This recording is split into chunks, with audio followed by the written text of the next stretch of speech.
Our next speaker is Professor Michael Hart.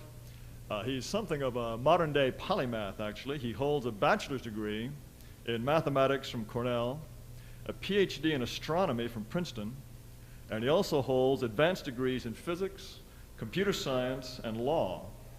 He's worked at NASA Goddard Space Flight Center, at Hale Observatories, and at the National Center for Atmospheric Research.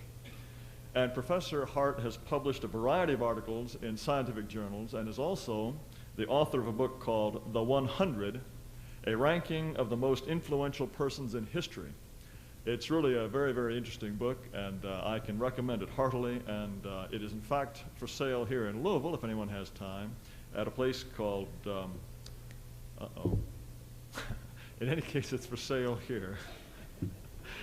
Walden Books, yes, I beg your pardon. This book has really almost a worldwide reputation, and it's been translated into many foreign languages, including Arabic, Chinese, and Japanese.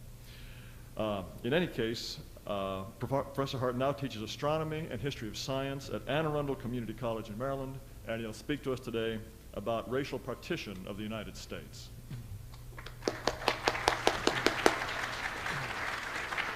Thank you, Jared. Good morning, ladies and gentlemen. In the course of talking about partition of the United States, I will often be using the words nation and state, so perhaps I should define those words right now. The word nation refers to ethnicity. One dictionary defines a nation as, quote, a body of people marked off by common descent, language, and historical tradition. By contrast, the word state denotes a sovereign, independent country. I will use the words state and country interchangeably. For example, the Norwegians are a nation and they have their own state, Norway. The Kurds are a nation, but they do not have their own state. Rwanda in Africa is a state containing two national groups, the Hutu and the Tutsi. India, Nigeria, the former Soviet Union, and the former Yugoslavia are or were multinational states. Now, what should be the relationship between nations and states? Most people accept, at least in theory, the principle of self-determination, the idea that each nation or people should be allowed to choose their own government, and in particular should be allowed to have their own independent state or country if they wish it. The principle of self-determination is closely related to the notion of democracy. Both are special cases of the general principle that governments derive their just powers from the consent of the governed, which is perhaps the central principle of our Declaration of Independence. Aside from the principle involved, there is the pragmatic consideration that most binational and multinational states do not work very well, but are beset by endless ethnic strife, often quite bloody. For example, in Yugoslavia over the past few years, at least 300,000 people have died in fighting between the Serbs, the Croats, and the Bosnian Muslims. In Rwanda, during the past 3 years, more than 500,000 people were massacred in Hutu-Tutsi strife. In Turkey in 1915, about 1 million Armenians were massacred. A few years ago, the Soviet Union, which was perhaps the largest and strongest multinational state in all of history, fell apart completely. Canada, which has a much less violent history than ours, is nevertheless close to breakup. The case of Cyprus is instructive. For years, there was constant fighting there between Turks and Greeks. Then, in 1974, Cyprus was invaded by Turkey, who partitioned the country into two separate states, with a more or less forcible exchange of population. A drastic solution, perhaps, but it did end the killing. Among the many other examples of multinational states which have undergone bloody ethnic strife, I might mention India, Iraq, and Indonesia. Now, why do I mention the sorry history of those multinational states? Because American blacks constitute a separate nation, which means that we ourselves are living in a multinational state. Now, that statement may sound controversial. The easiest way to see that it is correct is by going back to the definition of a nation. American blacks are a body of people with a common language, common descent, and a common historical tradition. Their common language is English, which they often speak with a distinctive accent. Indeed, many of them employ a distinctive dialect, often called Black English. As for common descent, they often refer to themselves as brothers, or as African Americans, or as Afro-Americans. Indeed, they all do have African ancestry, mostly from sub-Saharan Africa, and specifically from West Africa. Their common historical tradition is widely shared and deeply felt. Virtually all American blacks are familiar with the story that A, their ancestors were forcibly brought to this country, where they were enslaved for centuries. B, they were freed by the Civil War, but then suffered a century of terrible oppression under the Jim Crow laws. And C, led by their national hero, Martin Luther King Jr., there was a struggle for liberation in the 1960s, a struggle which was partly, but not completely, successful. It's worth noting that, although every nation has a historical tradition, very few nations have a tradition which is as universally known and as emotionally powerful as this one is. Aside from the definition, there are many other ways in which American blacks behave as if they comprise a separate national group. Since there are so many examples are given in the excellent book by Jared Taylor, I shall just give a few examples here now. One, they make frequent demands for quotas in hiring, in promotions, in college admissions, etc. Two, there is self-segregation of blacks on college campuses, often including requests for separate dormitories. Three, formation of specifically black subgroups within most large organizations, including the American Bar Association, the American Museum Association, and the American Anthropological Association, and many others. Four, extreme block voting. It is quite common for more than 90% of blacks to vote for the same candidate in an election. Five, there is a separate black holiday, Kwanzaa, which was invented primarily to emphasize black separateness. There is an unofficial black national anthem and an unofficial black national flag. Many all-black private schools have adopted an extreme black nationalist, even separatist, curriculum. For example, in one such school, the 4th of July is not a holiday, but Emancipation Proclamation Day is. In another school, instead of reciting the Pledge of Allegiance, the children recite a Pledge to African People. At the Shula Mandela Academy in East Palo Alto, California, the students pledge each morning to, I quote, think black, act black, speak black, buy black, pray black, love black, and live black, close quote. In addition, there is a long history of black support for movements which are explicitly separatist. For example, back in the 1920s, Marcus Garvey had a few 100,000 followers. He claimed 2 million, but that was probably an exaggeration. Elijah Muhammad had many followers during his 40-year reign as head of the black Muslims. And Louis Farrakhan today has an even larger following. Now, of course, many blacks have always been loyal to the United States. Many served bravely in World War II and in other wars. Many have white friends. Many would like to live in an integrated society, fair to all. Many of them feel genuine loyalty to the United States. But overall, even those blacks who are most loyal to the United States feel a strong identification as blacks, and they have divided loyalties. Some of those identify more as Americans than as blacks, but a much larger number identify more as blacks than as Americans. Of course, many blacks do not have divided loyalties at all, because they have no loyalty at all to the United States. In fact, quite a few are outspokenly hostile to the United States and to the majority of its population. Also revealing is the attitude of blacks to black criminals. As you well know, many black jurors are very reluctant to convict other blacks, especially if the victim is white. There are many examples in recent years of black jurors acquitting fellow blacks, despite overwhelming evidence of guilt.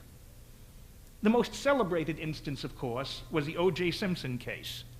In some criminal trials, the evidence is murky, but this case was a no-brainer. Nevertheless, polls consistently showed that a large majority of blacks considered him not guilty, and a largely black jury acquitted him promptly. In the aftermath of the O.J. case, many whites have referred to U.S. blacks as a separate nation. Two examples. Robert Novak is a conservative columnist. He wrote, I quote, but in the not guilty verdict points up the nation's deepest internal problem.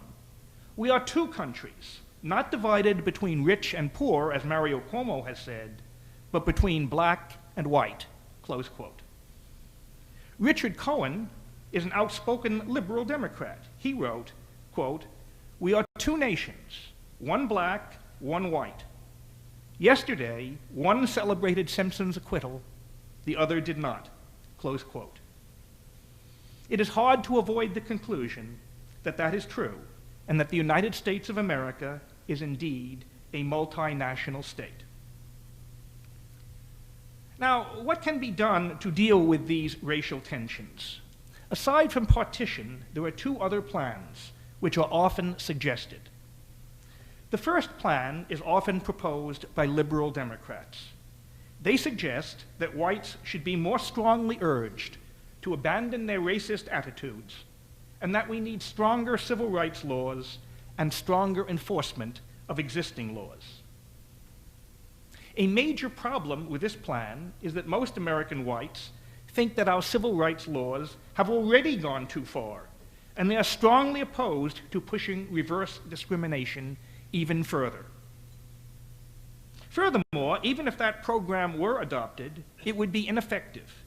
After all, a combination of civil rights laws, affirmative action programs, and endless exhortation of whites to be less racist has been our policy for the last 30 years, and it has obviously failed to solve our racial problems. The other suggested plan is quite different. It consists of the suggestion that the country should revoke its present system of reverse discrimination, that is, racial quotas and racial set-asides, and should instead adopt a colorblind racial policy. This plan seems much fairer, but even if it were adopted, it would not work because of the intense resentment that it would cause among blacks. After all, blacks are already bitterly resentful that they are underrepresented in colleges, in skilled occupations, and in high-paying jobs. If the present system of quotas were abandoned, blacks would hold many fewer of those jobs than they do now.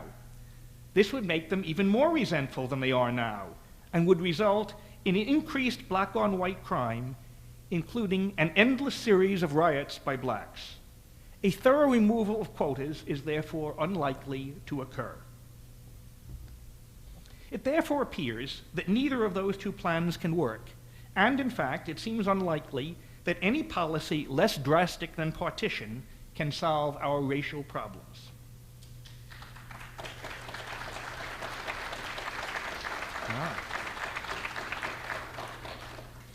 One strong reason for accepting this melancholy conclusion is that the extensive reforms that we have made during the past 40 years have not come close to solving those problems. Indeed, since 1968, the situation has obviously deteriorated. Despite the elimination of all discriminatory laws against blacks, plus the adoption of numerous laws which give positive preferences to blacks, American blacks are more angry today than they were in 1968. Back in 1968, Malcolm X was a fringe figure with little support, even among blacks. Today, Louis Farrakhan has lots of support.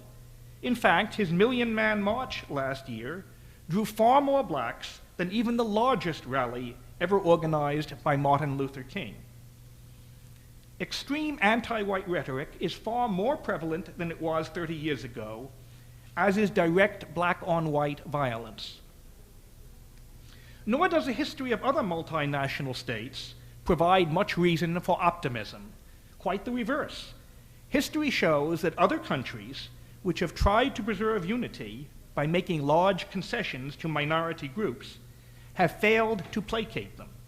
For example, in Canada, the numerous concessions made to the French-speaking minority have not mollified them.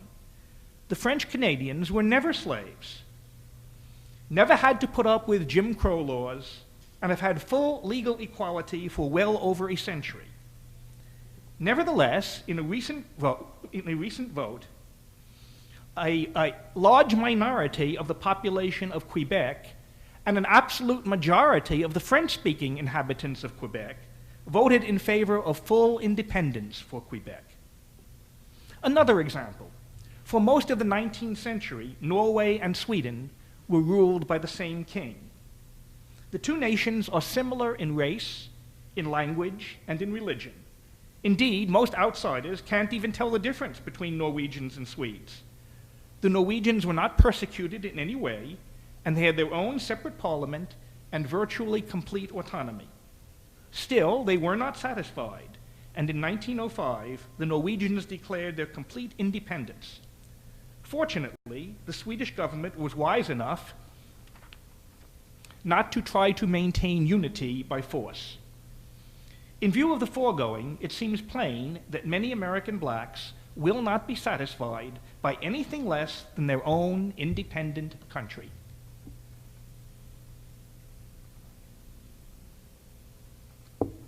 Furthermore, perpetuation of the present binational state is harmful to the interests of American whites. It has caused an erosion of our traditional liberties by restrictions on our freedom of speech, for example, by speech codes on college campuses, also by the widespread use of quotas in hiring, in promotions, in college admissions, etc., and in various other ways. In addition, we whites are victimized by high welfare costs, high taxes, and sky-high crime rates. Partition of the United States is therefore necessary, but there is a better plan than dividing the United States into two countries. A far better scheme would be to divide the United States into three separate countries: an independent black state, an independent non-black state, and an integrated state. Let me refer to the independent black state as the Black Separatist State, or BSS for short. The Black Separatist State should include only those blacks who choose to become citizens of that country. It should be a fully independent country carved out of the present territory of the United States. The size of the Black Separatist State, in value, not in area, will be proportional to the number of people who originally choose to live there. Let me stress again that no blacks should be forced to live in the Black Separatist State. Citizenship in the BSS will be an option which individual blacks can select. The independent non-black state, let's call it the White Separatist State, or WSS for short, although it may well include some Asians and others. The White Separatist State should include only those individuals who choose to become citizens of that country. It should be a fully independent country carved out of the present territory of the United States. The size of the WSS, in property value, not in area, will be proportional to the number of persons who originally choose to live there. Again, I want to stress that citizenship in the WSS will be an option. Nobody will be forced to live there. Mr. Yarmouth need not fear. The third country, the integrated state, will be a continuation of the present United States of America, but with a reduced area. All American citizens who do not explicitly choose to become citizens of the BSS or the WSS will remain members of the integrated USA. Therefore, just after partition, the tangible wealth of the integrated United States will be proportional to the number of people who choose to remain its citizens. Although a three-way partition is more complicated than a two-way plan, it has three great advantages. In the first place, it is more fair. In the second place, it is more advantageous for the white separatists than a two-way partition plan would be. And in the third place, it will be easier to get it approved.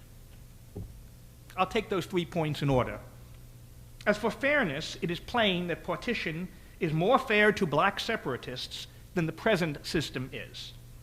Many American blacks now feel aggrieved that they do not have their own country. They feel that their ancestors were kidnapped and brought here by force. They were enslaved and mistreated by the whites for many years. Blacks living here today are a minority, probably a permanent minority, and they therefore feel that they cannot control their own destiny. And they are right. Black Americans are one of the largest national groups in the whole world who do not have their own independent country. Partition would also be fairer to white separatists than the present system is. Many whites feel that their country is being taken away from them. They are losing their rights. They are losing their personal safety. Their traditions are no longer respected and protected. And, worst of all, if there is no change in immigration policy, they will soon be a permanent minority in what used to be their country. We, therefore, quite naturally want to preserve a separate country for us. Now, either a two-way partition of the United States or a three-way division would satisfy most separatists. However, a three-way division is fairer to integrationists than any two-way plan could possibly be. You see, many whites really want to live in an integrated society. We just heard from one. They would be horrified at the prospect of living in a white separatist state, which they would regard as fascist. A two-way partition plan would be unfair to them. It would also be unfair to those blacks who really want integration and who do not want to live in a country dominated by Louis Farrakhan or any similar leader. We don't want integrationists to prevent us from choosing to live in a white separatist state. In fairness, then, we should not deprive them of their choice to live in a racially integrated state, no matter how foolish we think their choice may be. Question: why should their desires be given preference to those of black separatists or of white separatists? In a two-way partition plan, separatists would be forcing their way on integrationists. But in a three-way partition, everyone gets to live in the country of their choice. The second important reason why we should prefer a three-way partition plan is that we white separatists would be much better off in a three-way split than we would be if the United States were divided into only two countries, one white and one black. If there were only two countries, then the white state would necessarily start off with a large, disgruntled, embittered minority consisting of those whites who were opposed to partition. And that minority would cause tremendous internal problems. Remember, those of us who favor partition are in the minority right now, and no partition plan can be implemented until a majority of the American public are willing to accept it. We must therefore delay partition for 20 or 30 years while we gain more public support for the idea. Therefore, at the time partition is adopted, shortly after the idea gains majority support, only 55 or 60% of the public will support the idea of partition. Under those circumstances, if the country is partitioned into two states, the white state will start off bitterly divided into two factions, which is a recipe for disaster. especially since one of those factions will be opposed to the very existence of that state. However, in a three-way division, the white separatist state will start off with a population which is basically united on racial attitudes and on the desirability of partition, which will greatly increase its chances of functioning successfully. There is another reason why whites will be better off with a three-way split. In a three-way partition, the white state is likely to wind up with the lion's share of the most productive citizens. This will come about because everyone will anticipate that the white separatist state will have a basically conservative government. Therefore, most whites who favor the policies of the liberal Democrats, i.e. a generous welfare policy, big government, and high taxes, will probably choose to remain behind as citizens of the integrated state. Similarly, most people will anticipate that the integrated state will be dominated by liberal Democrats. Therefore, most whites who favor conservative policies, such as reduced welfare, small government, and lower taxes, will probably choose to live in the white separatist state. People's expectations in this regard will become self-fulfilling prophecies. With more conservatives than liberals choosing the white state, those who remain behind in the integrated state will include a disproportionate number of liberals and welfare recipients. And with most liberals choosing the integrated state, the white separatist state will indeed have a relatively conservative government and will have attracted many entrepreneurs, professionals, skilled workers, and other highly productive citizens. As a result, over a 30 to 50-year time span, the integrated United States is likely to become an advanced welfare state, such as Sweden, and will probably stagnate economically, whereas the white state will become a comparatively laissez-faire capitalist state, such as Singapore, Switzerland, Hong Kong, or the 19th century United States, and is likely to become much more prosperous. The third major advantage of a three-way partition is that it will be much easier to get a three-way division of the country approved than a two-way division. It is clear that those people of any race who prefer to live in an integrated country will strenuously oppose any two-way partition plan. But many of those people will agree to a three-way partition, which indeed they might well think is an improvement on the present state of affairs.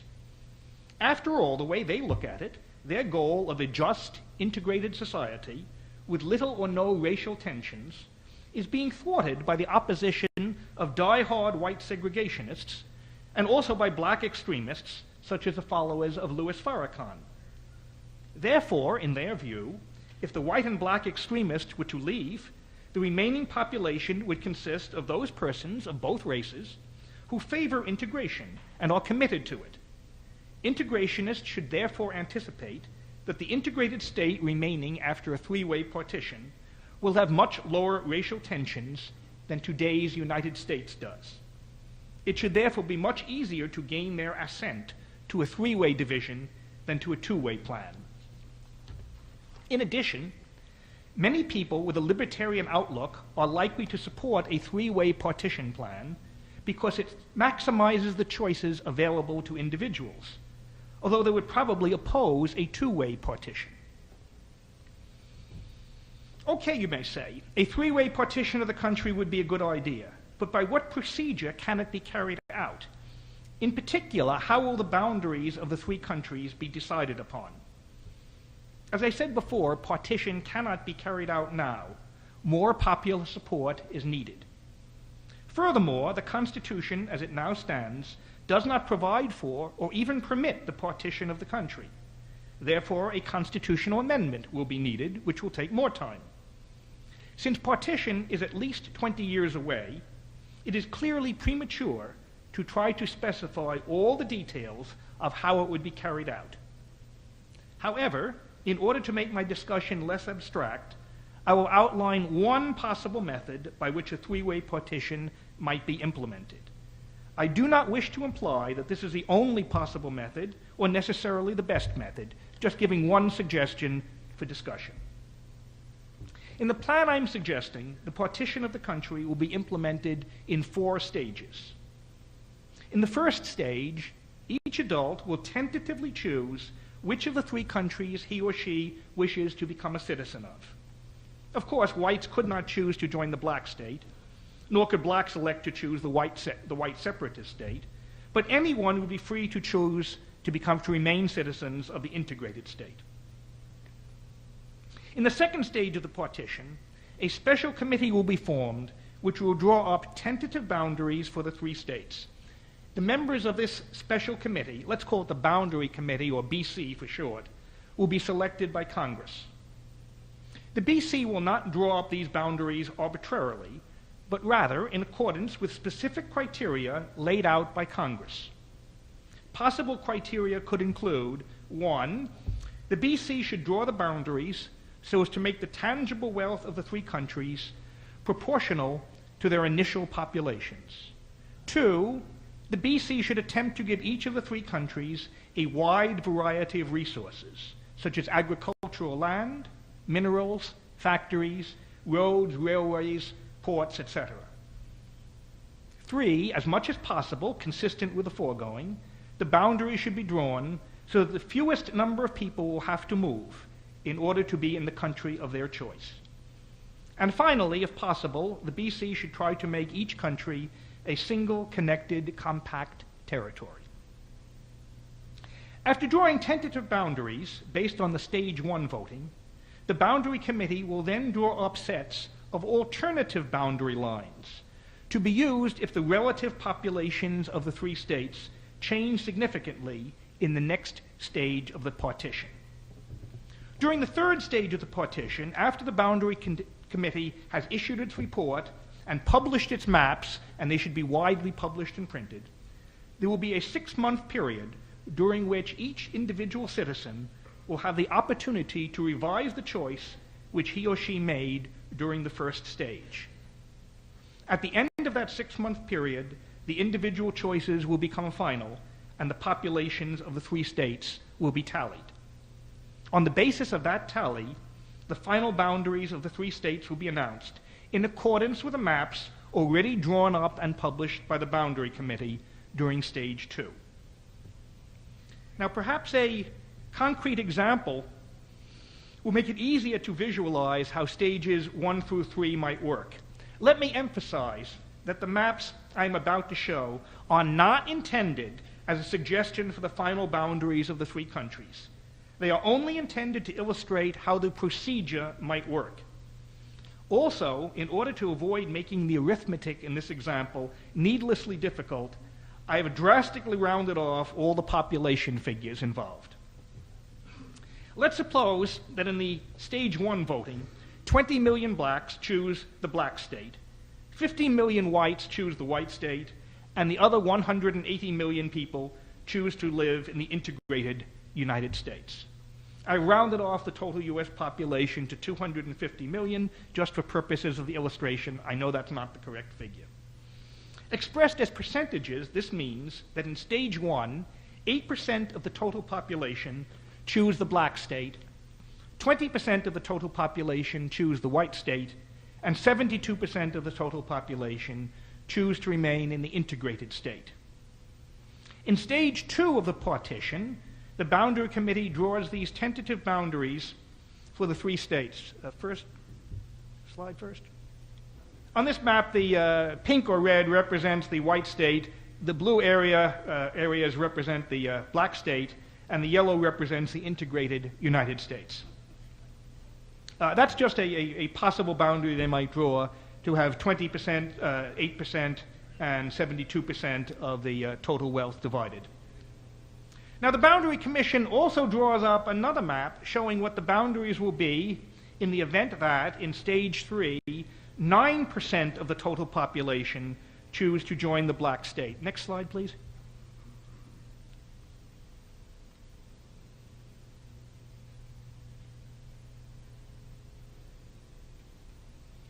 On this map, the blue represents the original territory of the BSS. The green represents the territory they would gain if their share of the final vote goes up to 9%. In addition, next slide, please, the BC draws a map showing what the boundaries will be in case 10% select the BSS in the final selection stage. And there will be similar maps for 11 and 12%.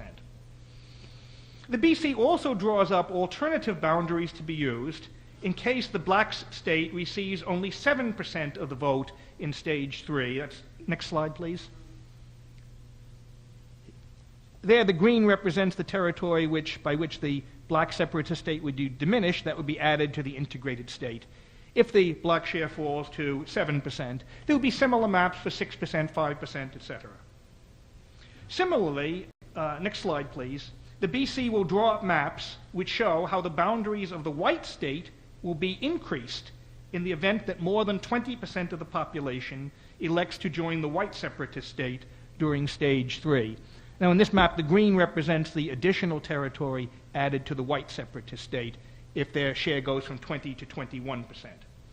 And this next slide would indicate what maps the BC might draw in case 25% choose the white separatist state. All the green is added in that case. Well, on the next slide here, he indicates on one map the various stages, how the area of the white state might be increased as their portion goes from 20% to 21, 22, 23, 24, 25.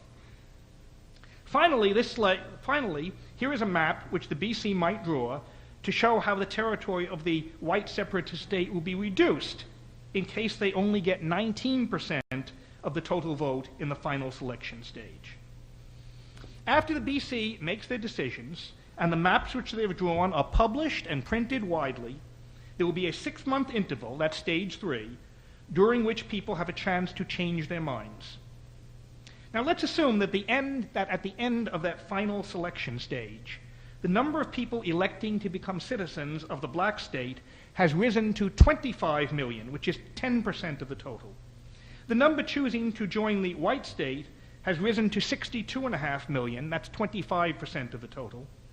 And the number choosing to remain in the integrated state has fallen to 162.5 million, that's 65% of the total. Then, in accordance with the maps already drawn up, and which I've shown, in fact, and published by the Boundary Committee, the final boundaries of the 3 states would be, last map please, which comes directly from the maps already printed by the boundary condition. So no one would be surprised at the result, they would know what they were getting. The fourth and final stage of the partition involves the actual movement of people. This should take place over a 1 or 2 year period.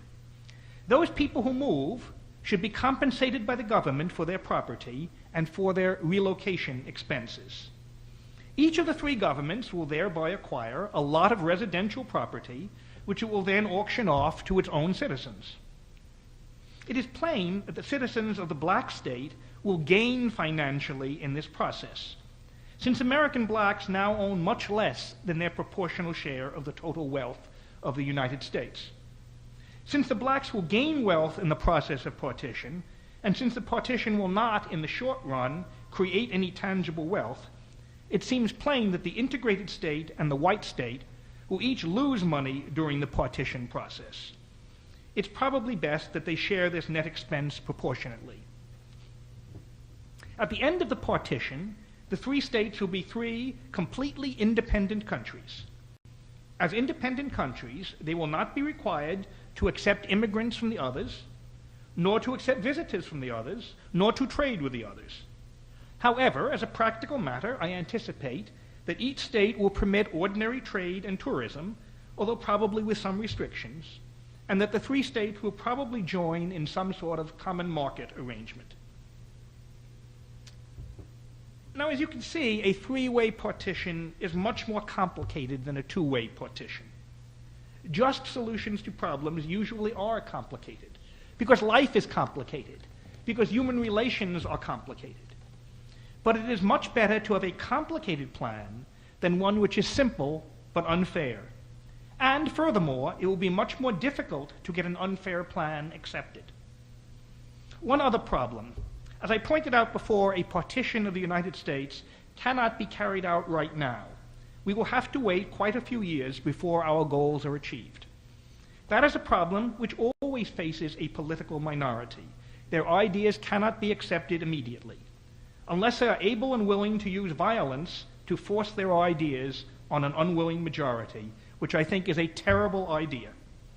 Quite the contrary, we should do everything we can to avert violence. Indeed, a major problem with the present situation is that it involves continual low-level racial violence, and the possibility that racial tensions will erupt into major violence cannot be ignored. Indeed, that is what has occurred in many other binational or multinational states. We don't want it to happen here. A race war in the United States would be a horrible disaster for everyone. My partition plan has been designed to avert bloodshed by giving everyone, blacks and whites, the opportunity to get most of what they want without violence. Thank you, ladies and gentlemen. I would be glad to answer any questions you may have.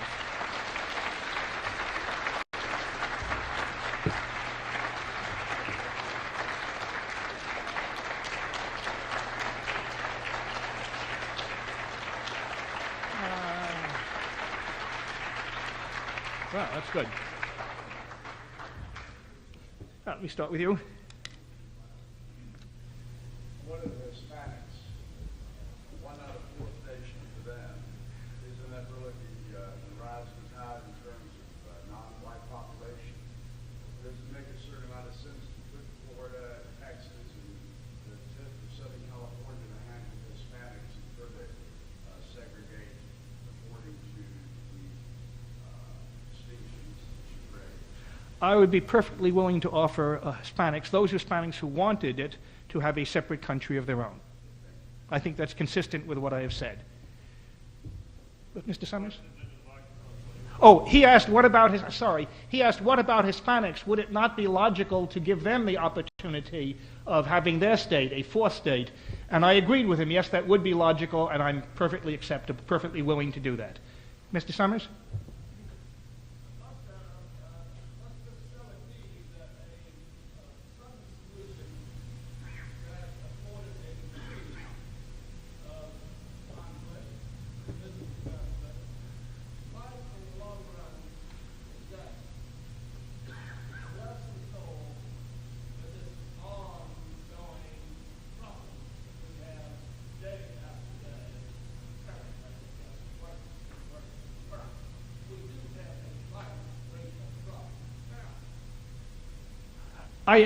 He asked, would it not be better that did you say a southern solution?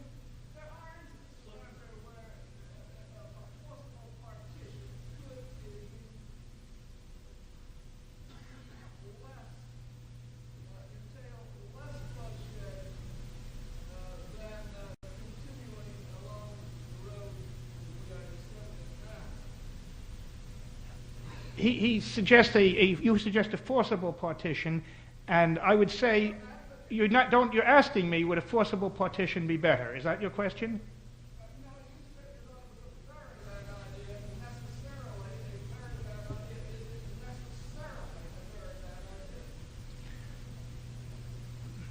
I think any forcible partition would result in dreadful bloodshed, and yes, it would be a very bad idea. Of course, I think what we're doing now is a very bad idea.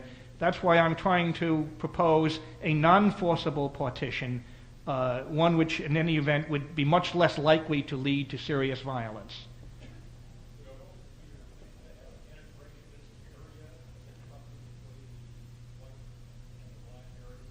He asked, is my intention to have an integrationist area as a buffer between the black and white states? I don't think that's necessary. I think the white and black state could border each other.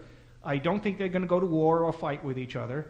I don't think that's really a problem. Now, if it turned out that the integrationist state did separate them, that would be good, but I don't think it's essential.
His question was, although he recognizes the historical claims of whites and blacks to the United States, Asian immigrants are relatively recent, and most Hispanic immigrants are recent. Do we need separate states for that? I think there are two separate answers. As far as Asians go, I don't think we need a separate state. Asians at present are about 2% of the population, and whether they were allowed in the white state or chose the integrated state, I don't think there would be any trouble. When I walk through a Chinese or Japanese neighborhood, I don't really feel terrified. There isn't a major drain on our economy and welfare and crime and taxes. 2% is a manageable figure, even if they were in the white state, and many will choose the integrated state. The Hispanic community, there I think there is a large crime rate, a large welfare rate, a large amount of hostility and difficulty, and we would simply be better off giving them an independent state. The sooner partition occurs, the fewer Hispanics will be involved and the less territory would be involved. And I do think we should stop immigration now to prevent the situation from getting worse, but I think we would avoid more problems by giving them that option also.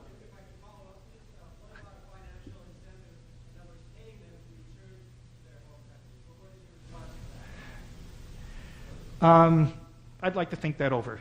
He asked, what about giving them a financial incentive to return? And I just said I would like to think it over. That was my question. There would be some Americans who would be resentful about putting up any land and perhaps favor a voluntary leave or back to the homeland opposed to giving up land. I'm sure there would be Americans who'd resent any plan that's being done, including the present one.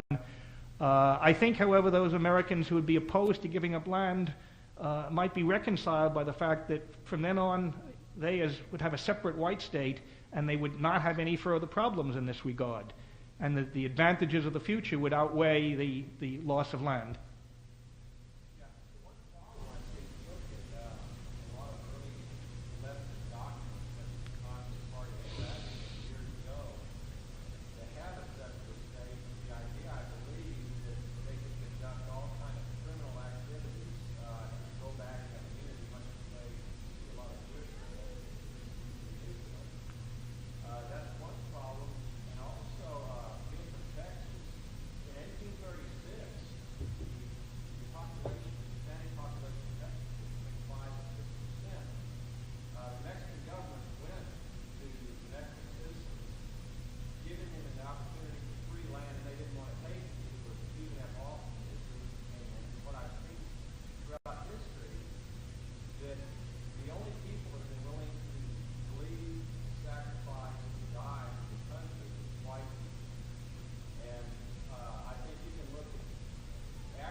What's the question?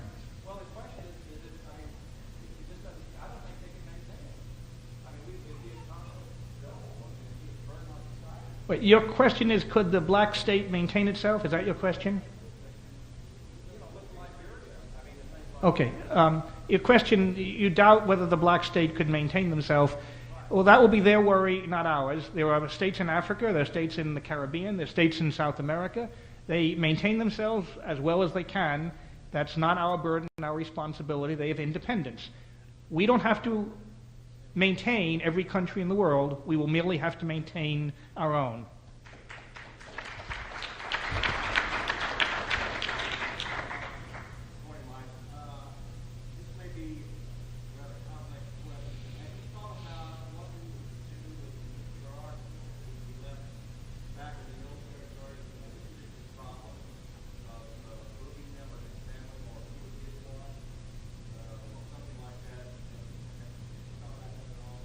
Well, I think he asked what would be done with the nuclear arsenals in that case, and I can think of two solutions which I would find acceptable. One, have the nuclear arsenals retained by the integrated state, which has it now, or second, give it to whichever of the three states is largest in population. That might turn out to be the white state. Either solution would be acceptable to me. If the white state did not have nuclear arms at the beginning and ultimately decided they needed them, they could make them quite quickly. I don't think we'd be defenseless.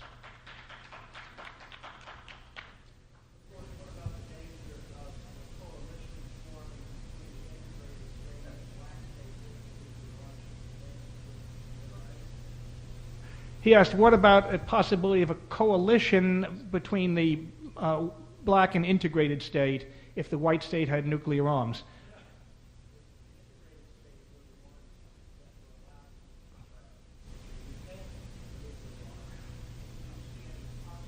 I assume if they were willing to give us, he asked, would there be a possible coalition between the two other states against the white state? If they're willing to grant us independence, I don't see why they would at that point go back and invade us. We wouldn't be harming them. We would have no designs on them of any form. We just want to be left alone, basically, and do our own thing. I recognize this is just sort of a work involved to illustrate several points, but I think that one of the points that you were illustrating by the non-contiguous black state was that you're trying to keep the population from having to move as much as possible. One of the principles, right? Right.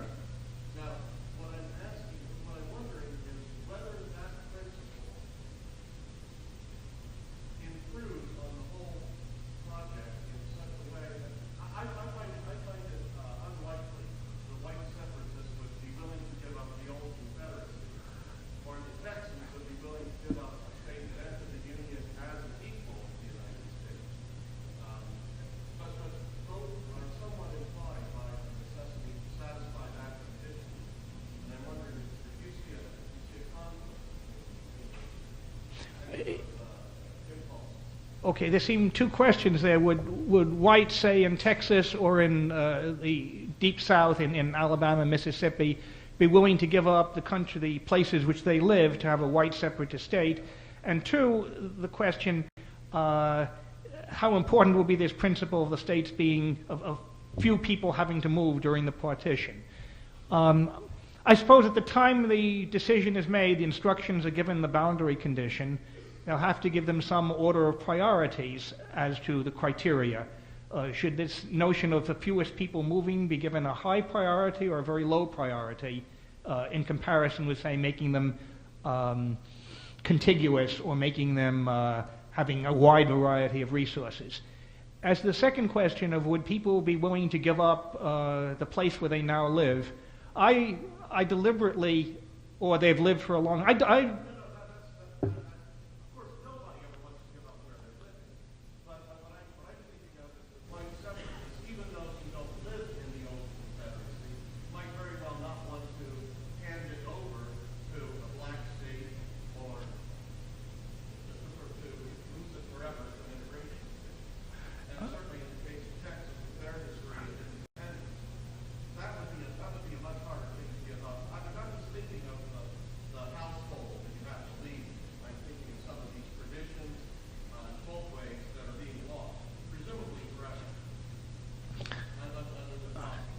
nobody likes to give up either their house or their city or their area. They would not be giving up their folkways. In this white separatist state, they would be preserving their culture.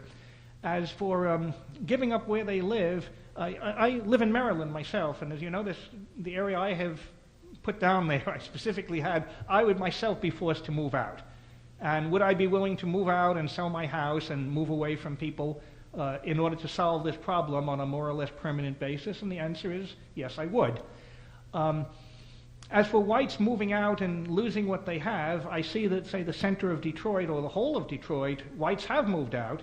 In Miami, the white population has moved out. They have not been compensated. They have had to sell their property at a loss.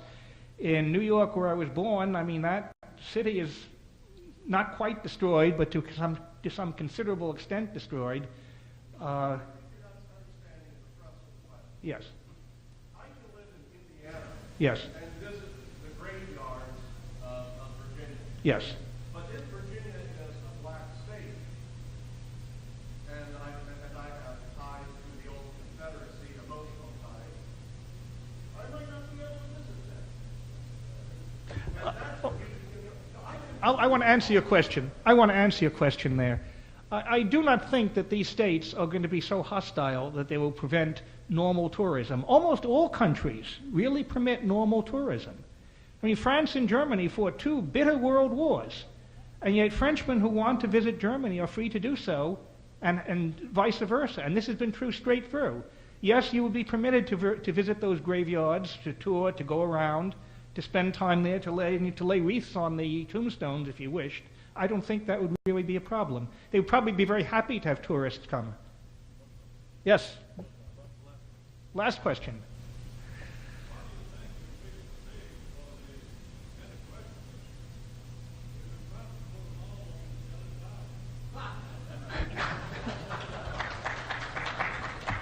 Well, I think his question is why do I think such a large number would choose to be integrationists? I have no idea how many would really choose. I tend to think myself that although many whites today talk a lot of integration, and they would say that my idea is immoral or unfair or bad or impractical, if push came to shove and they really saw that the country was being divided, that a large proportion of the whites would choose to live in a separate white state rather than continuing to live in an integrationist state. I think the integrationist state would be smaller than I have shown, but it's not the exact size of the states that matters to me. The principle is more important.